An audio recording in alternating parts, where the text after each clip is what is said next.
என்னடி பிரச்சனை உனக்கு? உன் மனசுல என்னதான் நினைச்சிட்டு இருக்க?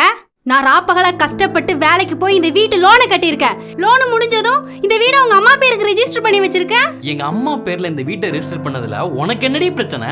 நாளைக்கு உங்க அம்மா உனக்கே தெரியாம பத்திரத்துல கையெழுத்து போட்டு உன் தங்கச்சிக்கு இந்த வீடை கொடுத்துருவாங்க. என்ன பண்ணுவீங்க? தெருவுல நிப்பீங்களா? என்ன யோசிக்கிறீங்க? நீங்க உங்க வீட்டாளுங்களுக்காக தெருவுல கூட நிப்பீங்க. ஏன்னா நீங்க தான் முட்டாளாச்சே. குடும்பம்னு உங்க குடும்பத்தவே பார்த்துட்டு என்னையும் என்னோட வயித்துல வளர குழந்தையும் தெருவுல விடுறதுக்கு தானே இப்பெல்லாம் பண்ணிட்டு இருக்கீங்க.